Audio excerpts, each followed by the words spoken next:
Bonsoir à toutes et à tous, bienvenue sur Monaco Info. Nous sommes le lundi 17 octobre, voici les titres de ce journal. La conférence de la direction du tourisme et des congrès abordait ce matin les grands enjeux du tourisme de luxe et d'affaires. Vous écouterez d'ailleurs à ce sujet Guy Antonielli, son directeur, mais aussi notre invité Panos Tsivanidis, qui est en charge des événements au Comité international olympique. Les différents résultats sportifs du week-end seront aussi débriefés dans cette édition, de la Roca Team en passant par l'AS Monaco FC. Le 53e concours international de bouquets s'est tenu ce week-end en Principauté et vous découvrirez dans cette édition des compositions aussi belles que surprenantes.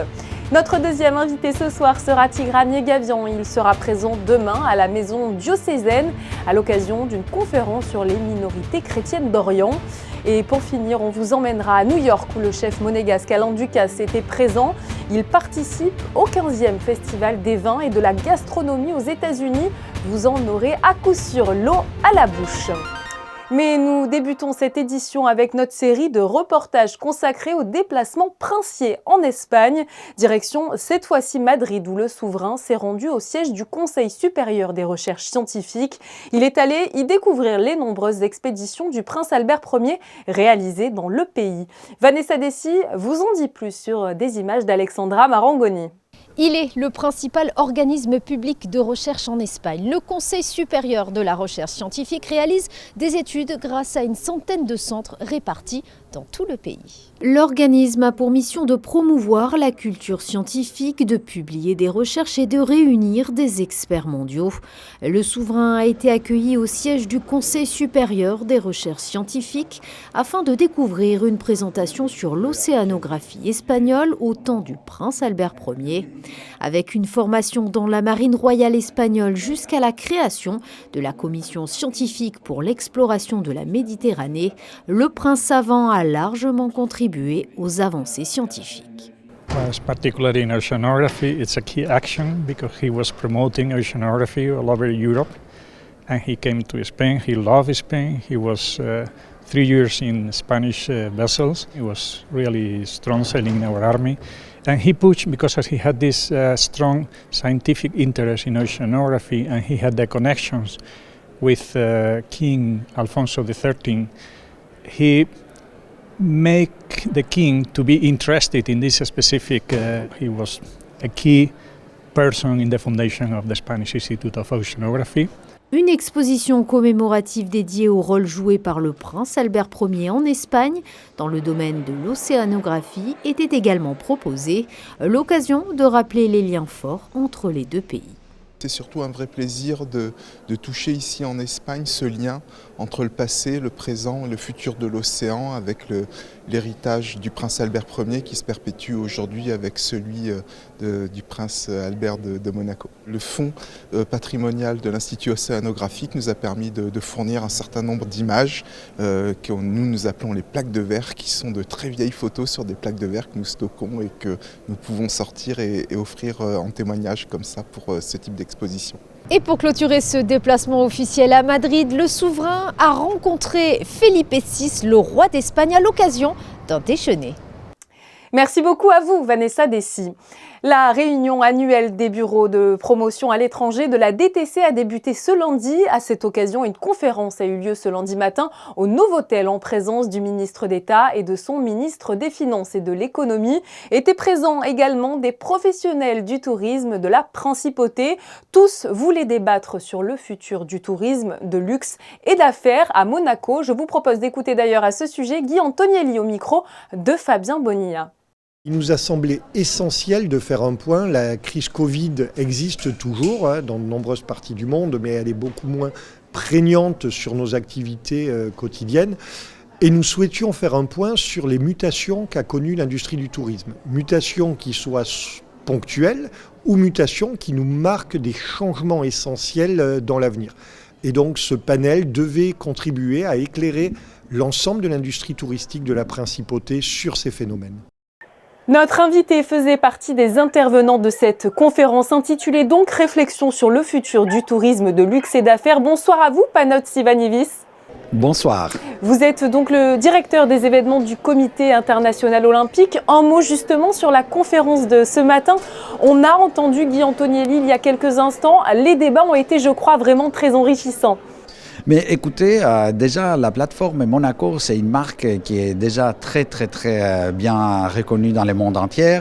Ça qui est vraiment, on a discuté, c'est comment ça sera possible d'attirer peut-être des audiences différentes et des audiences un peu plus jeunes.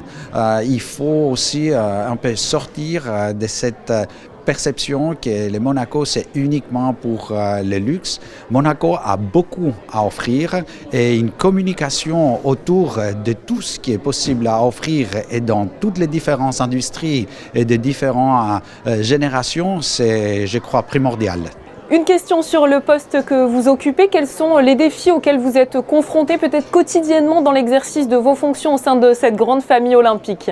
Comme tous les événements business, et spécialement tous les événements des grandes envergures, des méga-events, comme on dit, il y a certainement l'incertitude à ces moments et l'anticipation, ça devient vraiment primordial.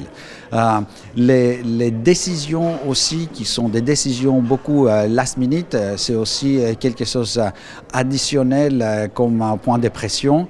Mais vraiment, à ce moment, les planifications doivent avoir une agilité, une flexibilité pour tout ce qu'on est en train de voir pour le futur.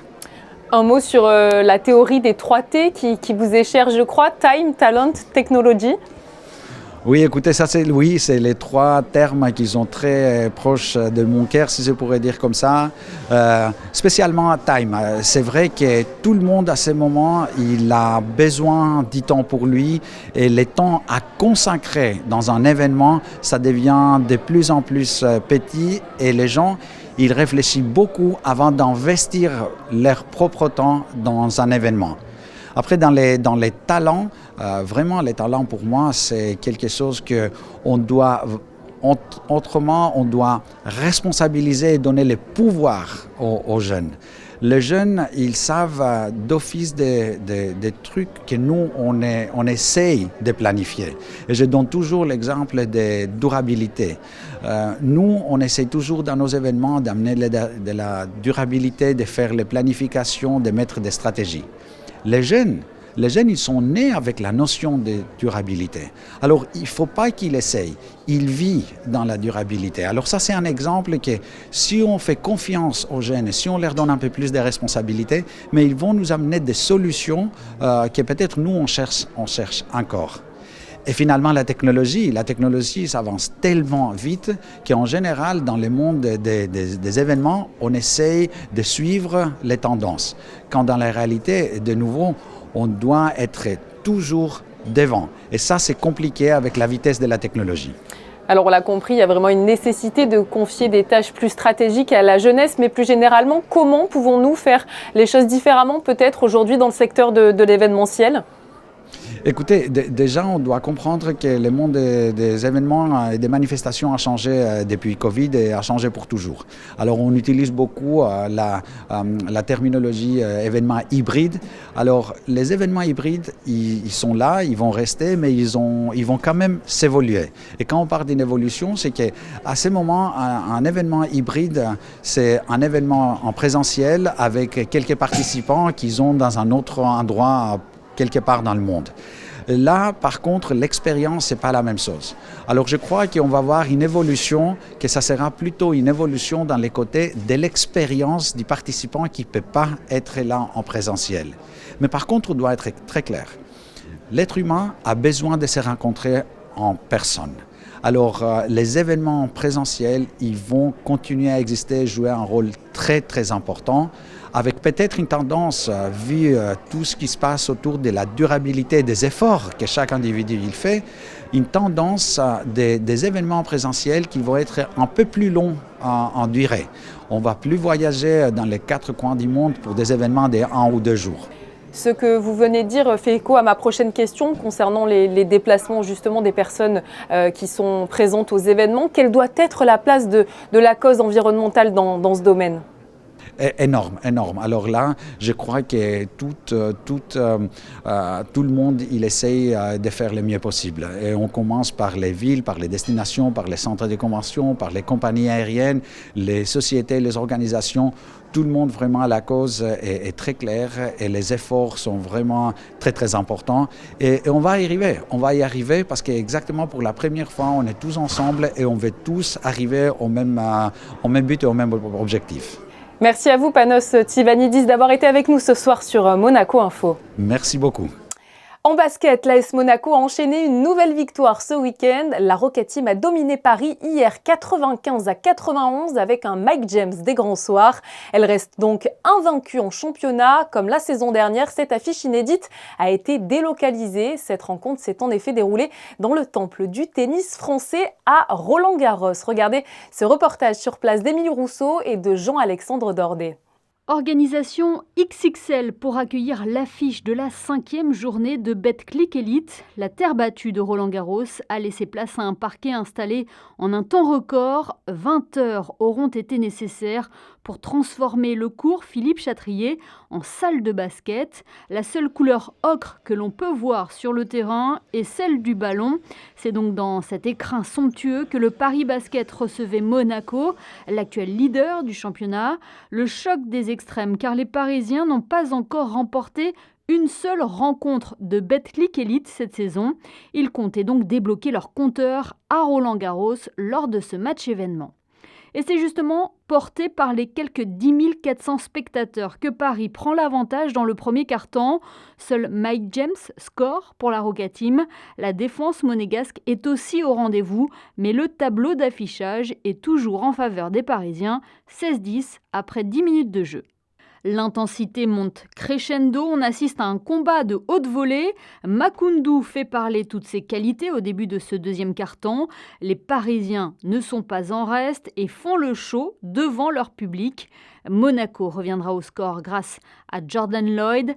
Bégarin, de retour de blessure, fera à plusieurs reprises mal à la Rocket Team, mais c'est l'excellent Mike James, très en forme, qui donne l'avantage à la Rocket Team. Le score à la pause reflète ce combat serré, 40-39.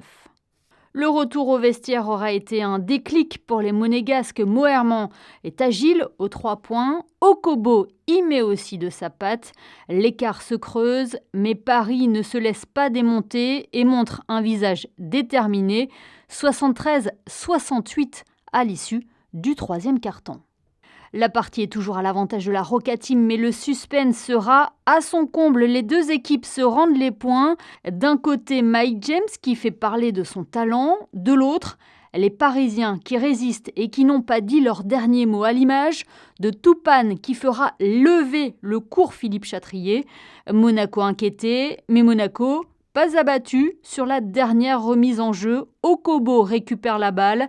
Mike James conclut la transition. Score final 95-91 pour la Rocket Team qui reste invaincue en championnat. On a été très mauvais en première mi-temps, en premier quart-temps. On a su relever la tête en deuxième quart-temps sur les 5 premières minutes où on est revenu dans le match. On était passé devant à la mi-temps et c'est vrai qu'en deuxième quart-temps on a pu développer notre jeu. C'était mieux, mais voilà.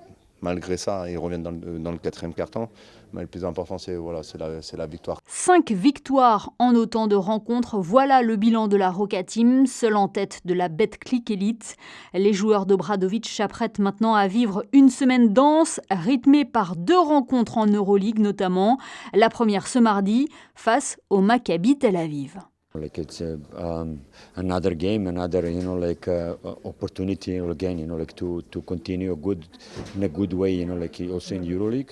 So I mean, we know what we can expect there. Most of the people knows, and they played in this kind of, let's say,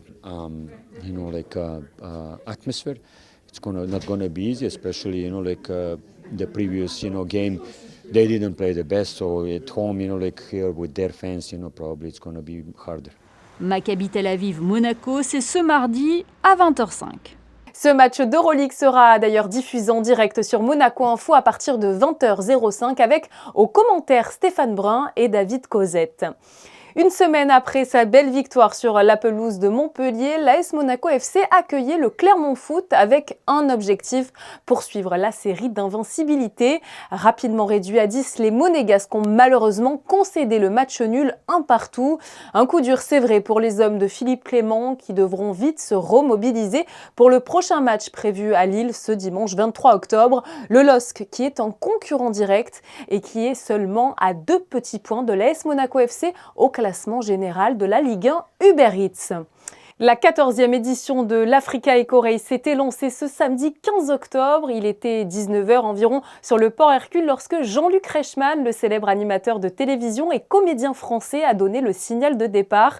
Ce dimanche 16 octobre, après une liaison libre vers le port de Sète, la caravane de l'Africa Eco Race a embarqué sur le bateau Atlas.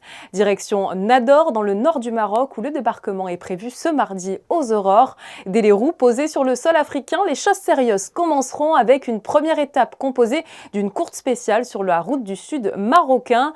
Une mise en jambe qui devrait déjà désigner les animateurs de cette édition 2022. On referme cette page de sport, mais nous continuons à vous parler de compétition avec le 53e concours international de bouquet. Il était proposé par le Garden Club de Monaco ce week-end. Le thème cette année, la couleur dans la mode. Et vous allez le constater dans ce reportage, les participants n'ont pas manqué d'originalité pour proposer des créations uniques. Sandrine Nègre et Olivier Bonello ont suivi ce rendez-vous pour vous. Le concours s'est déroulé au cœur du tunnel Riva. Plusieurs catégories étaient proposées pour inspirer les candidats. Un sac Chanel, le bleu Saint-Laurent et le Maroc, la haute couture de Jean-Paul Gaultier, les souliers de Christian Louboutin, les chapeaux de mariage ou encore un dîner chez Christian Lacroix. Une cinquantaine de participants de Monaco, de France, d'Italie ou encore de Suisse ont élaboré ces créations florales. Ça fait déjà plusieurs années que je participe à des concours et la passion elle me vient de ma mamie qui en fait depuis quasiment toujours.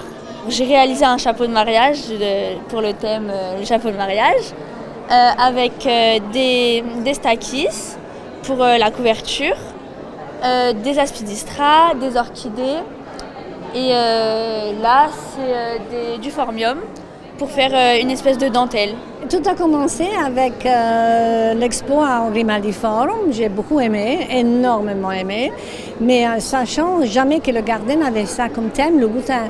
Donc quand j'ai su ça, j'ai dit tout de suite. Et en même temps, j'ai trouvé ça dans le jardin. C'était le palma di dattero, mais c'était très long. Je coupais et voilà, c'est parti, la chaussure, c'est parti. Mais c'était pas si simple. Plusieurs heures de travail ont été nécessaires pour parvenir à ces résultats, mais vous l'aurez compris, ce sont de véritables passionnés qui ont participé. C'est la robe cage de Jean-Paul Gaultier que j'ai cherché à traduire à mon idée et pour essayer de bien retrouver son esprit, son style dans sa robe cage. Vous avez des chrysanthèmes alvéolés, du phormium, de la cordyline rose et verte, du raffia, qui est aussi une plante, et à l'arrière des arômes avec des feuilles de bégonia assorties en couleurs, donc dans les teintes roses, vert, un peu de gaieté. Et après que ces créations aient été dévoilées le long du tunnel Riva, les participants avaient rendez-vous au Yacht Club pour la traditionnelle cérémonie de remise des prix donnée par son Altesse Royale, la princesse de Hanovre, présidente du Garden Club. Ici, plusieurs générations étaient encore représentées par les différents lauréats. Une belle illustration de l'amour que petits et grands ont pour les fleurs. À présent, nous allons parler de cette conférence qui se déroulera demain à la maison diocésaine et qui a pour thème l'Église d'Orient à travers les siècles. Elle sera animée par Tigran Yegavian, chercheur au Centre français de recherche sur le renseignement. Il est présent avec nous ce soir. Bonsoir à vous. Bonsoir. Alors, vous enseignez à l'Institut chrétien d'Orient. Vous connaissez donc parfaitement bien ce sujet. Vous avez également publié Minorité d'Orient, les oubliés de l'histoire. Alors justement, première question, qui sont ces oubliés de l'histoire ? Eh bien, c'est toutes ces minorités qui ont cru naïvement aux promesses des Occidentaux à la fin de l'Empire ottoman, qu'ils allaient avoir un pays pour eux, qu'ils allaient pouvoir se projeter dans cet Orient qui est le leur, puisque ce sont d'anciennes civilisations qui ont précédé l'islam et qui se sont retrouvées trompées par des calculs géopolitiques rivaux. Et malheureusement, l'histoire se répète de façon assez tragique chez les chrétiens d'Orient.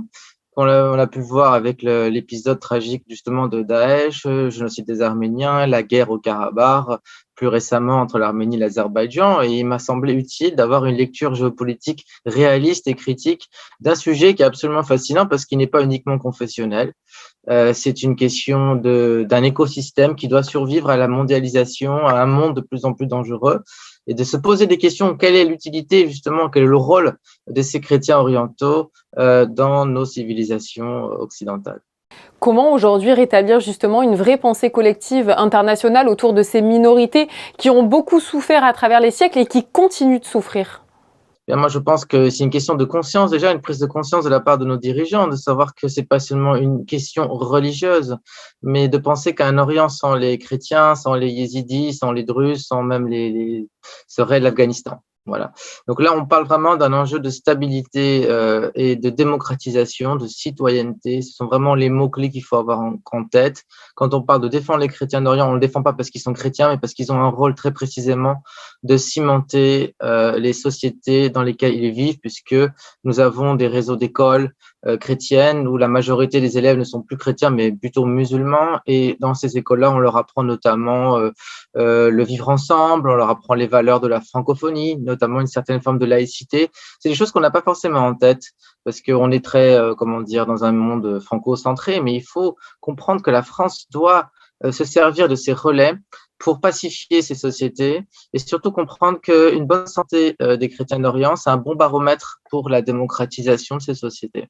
Alors aujourd'hui, dans un Moyen-Orient victime des bouleversements de l'histoire, quelles sont les dynamiques et les défis auxquels sont vraiment confrontés les chrétiens d'Orient? Bon, il y en a plusieurs, mais le plus important, c'est un défi sécuritaire, sécurité physique, notamment pour les chrétiens d'Irak et aussi en moindre mesure d'Égypte, puisqu'ils sont encore victimes de persécutions.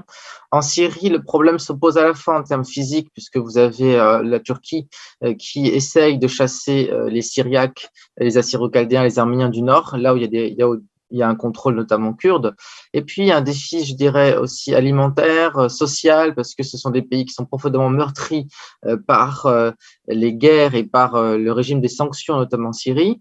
Un défi citoyen qui reste d'actualité. Je crois que le pays phare dans la région, c'est le Liban. Le Liban qui est un pays qui a été créé par des chrétiens maronites, où ils sont aujourd'hui minoritaires. Mais si le Liban arrive à panser ses plaies et assainir son système politique et passer vers un système démocratique pleinement et non confessionnel, je crois qu'il donnera un signal positif à l'ensemble des chrétiens de la région. Vous en avez un petit peu parlé, mais leur poids social, leur poids politique au sein de ces nations d'Orient? Alors, démographiquement parlant, le bassin de la chrétienté, c'est l'Égypte. C'est un peu moins de 8%. Il y a des Coptes pauvres, des Coptes riches, une bourgeoisie copte aussi, qui a un poids économique, mais ils sont sous-représentés politiquement.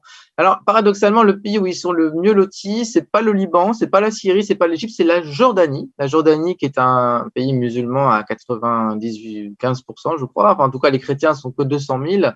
Mais la monarchie hachémite est très tolérante et vraiment a à cœur de maintenir ces chrétiens dans son royaume.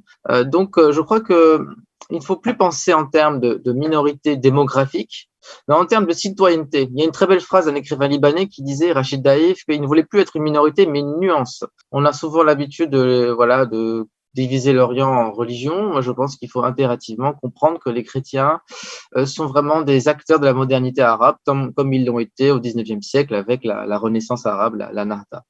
Ils sont encore aujourd'hui, ces chrétiens d'Orient, victimes de discrimination, d'acharnement parfois. Comment, alors que nous sommes au XXIe siècle, essayer de stopper tout ça? Déjà, je crois qu'il faut arrêter de faire de l'ingérence. L'ingérence, c'est pas forcément ce qu'il y a. Voilà, l'Irak, c'est une catastrophe. Non, il faut responsabiliser les élites et c'est un vrai dialogue entre les sociétés civiles et pas seulement entre les politiques. Et je crois qu'il y a un désintérêt total du sujet, notamment ce qui se passe en Égypte, en Jordanie, en Irak. Donc, il faut, je crois vraiment comprendre que la question des chrétiens d'Orient auprès des pouvoirs politiques européens, français, c'est avant tout une question de droits de l'homme. C'est une question de respect de la dignité humaine. C'est pas une question religieuse. Merci beaucoup à vous, Monsieur Yegavian, de nous avoir parlé des minorités chrétiennes d'Orient. Je le rappelle, vous serez ce mardi 18 octobre à la Maison diocésaine à partir de 20h pour animer une conférence autour de cette thématique et l'entrée y est libre. Merci à vous. Avis aux amateurs de bonne cuisine, New York accueillait du 13 au 16 octobre son 15e festival consacré au vin et à la gastronomie. Et parmi les nombreux chefs de renom, le chef monégasque Alain Ducasse est un fidèle de l'événement. Alexandra Pagny est allée le rencontrer pendant les préparatifs d'un menu spécial dans les cuisines du Benoît New York. Regardez.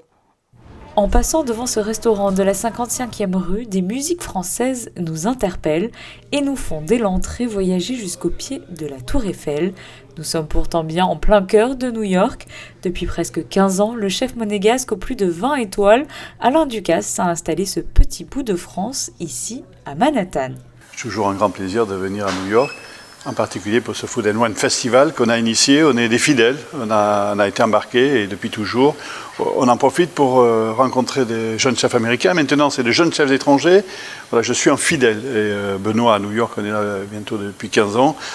C'est la tradition d'une certaine idée de la cuisine française traditionnelle, juste twistée pour satisfaire les New-Yorkais, mais on est très enraciné dans les goûts français d'un bistrot moderne. Benoît est une maison qui a ouvert en 1912 à Paris. Nous sommes à Tokyo et à New York, donc voilà, c'est toujours un grand bonheur. On aime bien le remettre au goût du jour. Par exemple, là, on l'a fait tout clair. Il y a 3 ans, il était tout en chêne. Avant, il était un peu plus foncé. Peut-être que dans 3 ans. L'idée, quand même, à New York, c'est d'être toujours un restaurant contemporain, c'est-à-dire pour satisfaire le consommateur d'aujourd'hui. Pas celui de demain que l'on ne connaît pas encore, pas celui d'hier qui viendra plus. Donc. Le secret de la longévité de ce bistrot français, savoir se renouveler et s'adapter aux envies de la clientèle, en salle mais surtout dans l'assiette. À l'occasion du festival New York Wine and Food, plus de 100 convives ont réservé leur place bien en avance pour goûter ce menu original pensé par le chef Alain Ducasse et celui du Benoît New York, Alberto Marcolongo. Pour le menu, ce soir avec le chef, il y a des plats qui c'était le chef, c'est un peu les signatures du chef, que ça peut être comme les barbajans, la panisse, on a mis au menu. Après, il y a des légumes à la truffe des saisons. Et pour finir, baba au rhum. Donc, c'est les gros classiques du chef. Et l'autre côté, c'est moi que je m'ai occupé. C'est un peu, on a fait des macros, un peu en crudo. On a des pumpkins, des saisons ici que ça fait un peu américaine aussi. Donc, on a essayé vraiment de lier les deux mots ensemble, le chef et New York, que ça passe bien. Allier avec subtilité les saveurs du sud de la France et de Monaco, produits phares américains de saison, voici la recette d'un menu réussi. Le Benoît New York a su s'adapter au fil des années comme son aîné parisien depuis 1912. Vous y croiserez ici une clientèle internationale venue chercher convivialité et gourmandise. Eh bien, ça donne faim tout ça en tout cas. Allez, nous partons retrouver Frédéric Hélion pour tout connaître de la météo de ce début de semaine. Bonsoir à vous Frédéric, alors quelles sont vos prévisions ? Bonsoir Julia, que des bonnes nouvelles puisque ce mardi s'annonce radieux. Un grand soleil est prévu toute la journée. Quelques nuages viendront s'inviter dans le ciel mais seront vite balayés par un léger vent. Côté température, il fera 17 degrés le matin et 23 l'après-midi. Mardi 18 octobre, ce sera à la Saint-Luc. Ce dimanche, à l'Auditorium Régnier 3, les spectateurs ont pu vivre un moment particulier. En effet, un opéra en version concert a été redonné pour la première fois depuis 1911. Le prince Albert Ier avait commandé à l'époque l'œuvre de Camille Saint-Saëns intitulée Déjamire. Et cet énorme succès n'avait jamais été rejoué depuis. Le photographe Frédéric Nébinger vous emmène au cœur de ce concert. Et demain, dans votre journal, c'est José Sacré qui vous fera revivre ces musiques oubliées. C'est la fin de cette édition. Merci à vous de l'avoir suivi. On se retrouve évidemment demain pour un nouveau point complet sur l'actualité de la principauté. Belle soirée à vous.